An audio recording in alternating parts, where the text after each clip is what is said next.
बहुत ही important points रखने के लिए, जो दिल्ली के लिए बहुत ही इंपॉर्टेंट है, देश के लिए बहुत इंपॉर्टेंट है। हमारे member of parliament north east Delhi से मनोज तिवारी जी, हमारे सीनियर लीडर, जो दिल्ली के हर कोने का हर इशू, हर प्रॉब्लम को रोज उजागर करते हैं। तीसरी बार मेंबर ऑफ पार्लियामेंट हुए हैं दिल्ली से। मनोज तिवारी जी हमें आज बहुत ही इंपॉर्टेंट चीज हमें बताने के लिए लाए हैं। जो आया है आम आदमी पार्टी की, जो रोज ये लड़ाई लड़ रहे हैं, बीजेपी का हर वर्कर यहाँ लड़ रहा है, उसको आज बताएंगे। मनोज जी।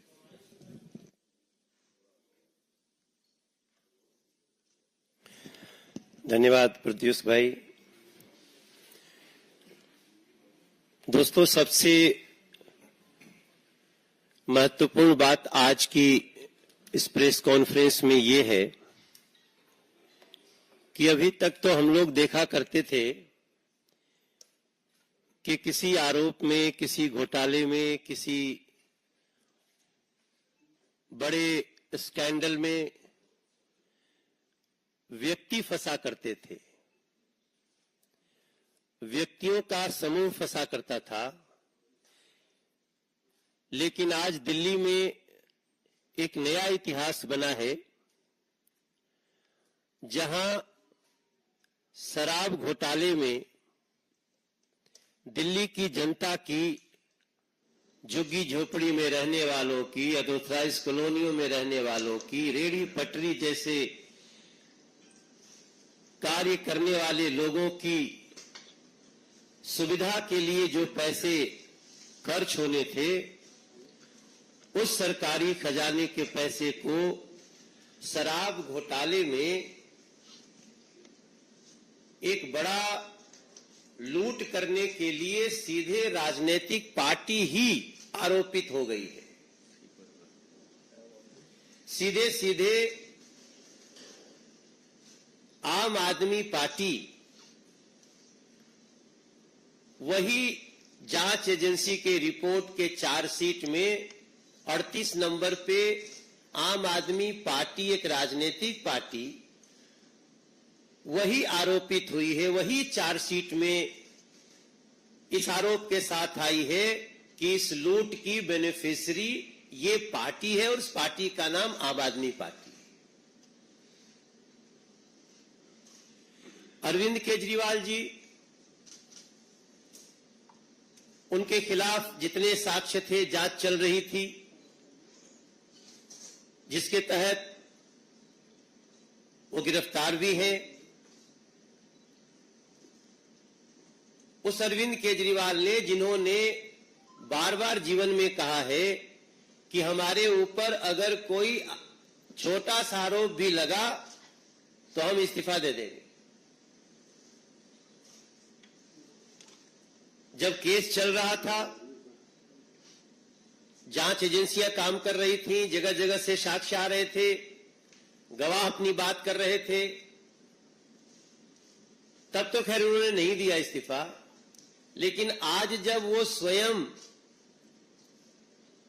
ईडी की चार्जशीट में दिल्ली के शराब घोटाले में 37 नंबर के आरोपी बन गए हैं, अब दिल्ली इस आशा से देख रही है कि शायद उनकी नैतिकता जागे और वो इस्तीफा दें। लेकिन जिस राजनीतिक पार्टी को ही आरोपित कर दिया गया हो किसी ऐसे शराब घोटाले में, वो पार्टी क्या करे? नैतिकता उस पार्टी के लिए आज क्या बनती है? ये सबसे बड़ा सवाल है। और ये सवाल देश के हर राजनीतिक पंडित के मन में भी होना चाहिए, होगा भी, दिल्ली की जनता के मन में भी है। और हम सब सांसद के रूप में, दिल्ली के सांसद जहां जा रहे हैं, दिल्ली की जनता यही कह रही है कि इनके खिलाफ कार्रवाई होनी चाहिए। अब सवाल यह भी उठता है कि एक राजनीतिक पार्टी, आम आदमी पार्टी, जो आई ही थी करप्शन के खिलाफ एक्शन करने के लिए, उसके जितनी नैतिक बातें, जितनी कागजी बातें, जितनी मैनिफेस्टो की बातें आप अगर आज अध्ययन करते हैं, तो हमें लगता है इस देश में कोई दूसरी पार्टी इतनी नैतिकता की बात करते हुए तो नहीं आई थी जितना आम आदमी पार्टी। मेरा मानना है कि आज इस सवाल का भी जवाब पूछना चाहती है दिल्ली की जनता कि अरविंद केजरीवाल, आपने इस शराब घोटाले के एक बहुत ही महत्वपूर्ण आरोपी विजय नैयर को, उनके संबंध में आपने कहा ये मुझे नहीं, ये आतिशी जी और सौरभ भारद्वाज जी, उनको रिपोर्ट करता था। तो आज दिल्ली की जनता एक सवाल करना चाहती है कि आप मुख्यमंत्री थे, विजय नैयर अगर एक सरकारी बंगले में रहता था तो बंगला किसने इसको दिया था? वो जिस बंगले में रहते थे उसकी अलॉटमेंट कैसे हुई थी, इसका जवाब तो एक चिट्ठी लिख करके जेल से दे देना चाहिए। ऐसे में आज मैं दिल्ली की जनता से भी ये प्रार्थना करूंगा, मुझे भी दिल्ली में सांसद के रूप में कार्य करते हुए मैं 11वें वर्ष में प्रवेश कर गया। तीसरी बार दिल्ली ने हमको सांसद बना के खड़ा किया और जब हम गली में जा रहे हैं तो मैं आज ये भी बताना चाहूंगा कि दिल्ली की जनता को क्या क्या झेलना पड़ रहा है। आपको जान करके दुख होगा कि दिल्ली में 2018 के बाद जो 60 साल का हो रहा है अब उसका बुजुर्ग पेंशन नहीं मिलता है। दिल्ली में पिछले 10 साल में एक भी किसी गरीब का नया राशन कार्ड नहीं बना है, जबकि लगभग 1,72,000 लोग out of 72 lakh total ration card धारी 72 लाख हैं, इसमें 1,72,000 लोग अभी संसार में नहीं है स्वाभाविक रूप से। उसके बाद भी एक गरीब का राशन कार्ड नहीं बना। और हम जब भी कहीं बैठते हैं जन सुनवाई करने, जब भी हम कहीं बैठते हैं लोगों के बीच में, तो उस उपस्थिति का 30% लोग राशन कार्ड के लिए गरीब चिल्ला रहे होते हैं। आप सबको ये दिल्ली के जनता को जानकारी में रहे कि जो 5 लाख रुपए का फ्री ऑफ कॉस्ट इलाज पूरे देश में 55 करोड़ लोग उसमें इनरोल्ड है, जिसमें लगभग 70 से 74 लाख तक की आबादी दिल्ली की है। उनका नाम निबद्ध है कि अगर आपके घर में माता पिता पति पत्नी और उसके बच्चे, इसको परिवार कहा जाता है उस डेफिनेशन में, उसको 5 लाख रुपए का इलाज मिलेगा। लेकिन वो दिल्ली में रोका हुआ है अरविंद केजरीवाल जी की सरकार ने, और झूठ बोलते हैं। आपको एक और जानकारी दूंगा इस प्रेस कॉन्फ्रेंस में कि गरीबों को घर देने वाला प्रधानमंत्री आवास योजना, जो 4 करोड़ 21 लाख लोगों को पूरे देश में घर दे दिया है, एक केवल कालका जी का उदाहरण छोड़ दीजिए जो डीडीए की जमीन थी और सरकार की योजना से हुई, वरना दिल्ली के एनसीटी इलाके में प्रधानमंत्री आवास योजना बंद है, उसको चालू नहीं किया गया है। तब मैं पूछना चाहता हूं कि आप 10 साल में क्या दिया है आपने 10 साल में दिया तो कुछ नहीं। पानी के लिए भी दिल्ली तरस रही, या तो पानी के लिए तरस रही है या तो पानी के कारण तरस रही है, परेशान हो रही है, तड़प रही है, तरस रही है और तड़प रही है। या तो पानी खत्म हो जाता है या तो पानी भर जाता है, गाड़ी डूब जाती है। तब मैं आज अरविंद केजरीवाल को उनकी नैतिकता की याद दिलाते हुए,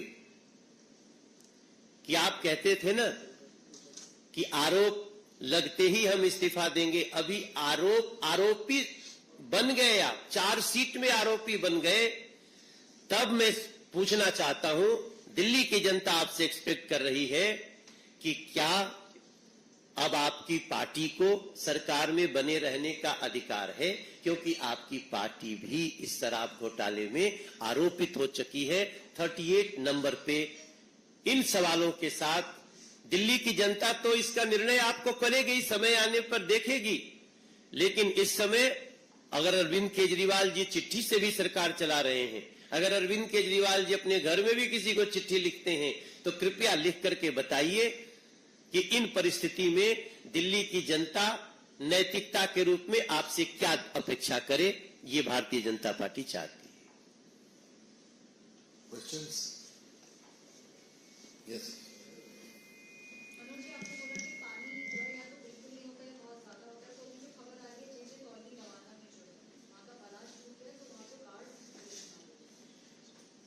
मुनेक नहर आती है जिससे पानी दिया जाता है, उसकी ये घटना अभी हमारे पास थोड़ी देर पहले में पीसी में आने से पहले पता चला है। तो देखिए, जब किसी भी चीज की मरम्मत नहीं होगी, जब किसी चीज का केयर नहीं होगा, तो इसी तरह का समाचार हमको मिलता है। बहरहाल अभी हम लोग अपने स्तर से इसको क्या कर सकते हैं, लेकिन दिल्ली सरकार को इसमें आगे बढ़ना चाहिए और उसको ठीक करना चाहिए, क्योंकि लोग भी बहुत परेशान हैं। हम इसमें जितना सहयोग कर सकते हैं केंद्र से, पूरी करने के लिए आगे बढ़े।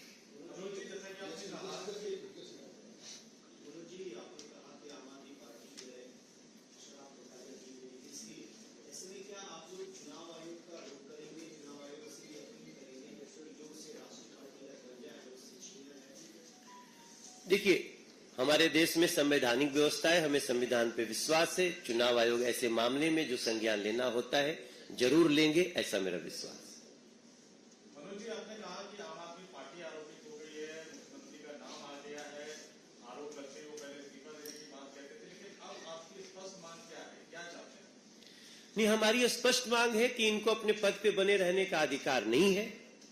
इनको अपने पद से मुख्यमंत्री को भी इस्तीफा देना चाहिए, और आम आदमी पार्टी ही आरोपित हुई है, इसमें क्या होना चाहिए उनसे हम चिट्ठी के मार्फत जानना चाहिए।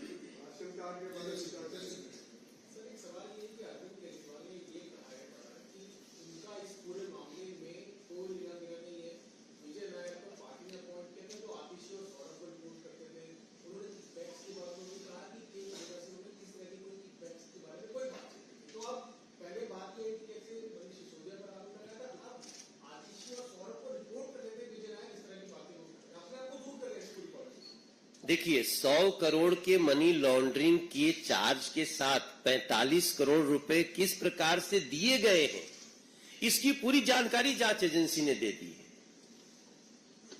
कौन से व्यक्ति ने पैसा पहुंचाया, कितना 25 करोड़ कब गया, विनोद चौहान ने 25 करोड़ रुपए दिल्ली से गोवा कैसे भेजा, और बेनापल्ली ने कैसे रिसीव किया, ये सारी जानकारी अब आपके सामने है। मतलब जांच एजेंसी ने दे दिया है कोर्ट के समक्ष।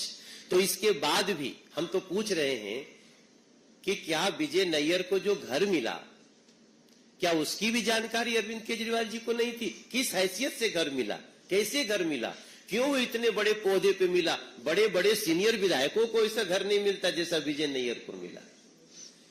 तो मुझे लगता है कि कोशिश तो हर अपराधी करता है बचने की, मगर कोई गुंजाइश है नहीं।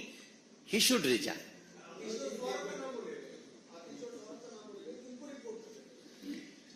ये झूठ बोल रहे हैं, वो इसलिए झूठ बोल रहे हैं, तभी तो मैं पूछ रहा हूं कि तो क्या विजय नैयर को घर देने की भी जानकारी उनको नहीं थी? वो कैबिनेट स्तर का जो घर है वो उसको दिया हुआ है। उसके बाद भी अरविंद केजरीवाल जी आप इसको असत्य करने की जो कोशिश कर रहे हैं उसमें पकड़े जा रहे हैं। अब आपको दिल्ली की जनता पहचान चुकी है, आपसे अपेक्षा है कि आप इस्तीफा दें। वो तो कह रहे हैं इस्तीफा तो नहीं देंगे, सरकार ऐसी चलती रहेगी, 4 महीने हो गए, आगे और चल जाएगी 1.5 साल। दिल्ली की जनता देख रही है, यही तो बात है कि दिल्ली की जनता देख रही है। हाँ, नहीं, हम लोग तो बार बार कह रहे हैं जो इस चीज में संवैधानिक प्रक्रियाएं हैं उसका पालन होना चाहिए, उसके आधार पे एक्शन होना चाहिए। Just a minute. We have 2 more questions, so let's go with you first. Now.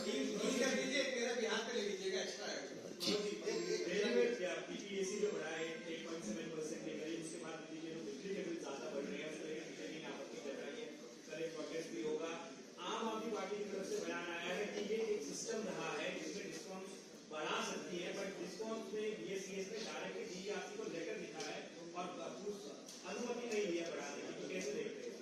उस पे हमारे प्रदेश अध्यक्ष ने, दिल्ली के प्रदेश अध्यक्ष ने पूरी जानकारी दी है। अभी उस पे हम बाद में बात करेंगे।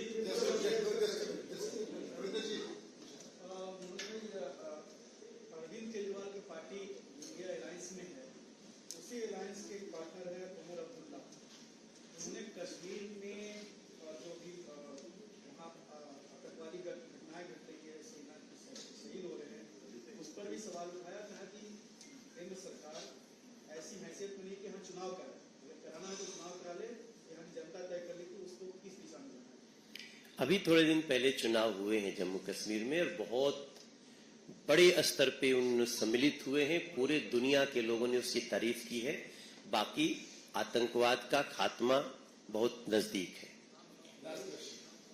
सर, सुप्रीम कोर्ट ने अभी कल जो फैसला दिया उसमें महिलाओं के संदर्भ में कि वो जो है तलाक के बाद अपने हक को लेकर के अपने पति से डिमांड कर सकती है, उसको लेकर के मुस्लिम धर्मगुरु विरोध कर रहे हैं। उसको लेकर के मीटिंग भी बुलाया जा रहा है। कैसे देखते हैं, एक तरफ महिलाओं के हित में इतना बड़ा एक फैसला है और उस पर इस तरीके की प्रतिक्रियाएं जो आ रही है।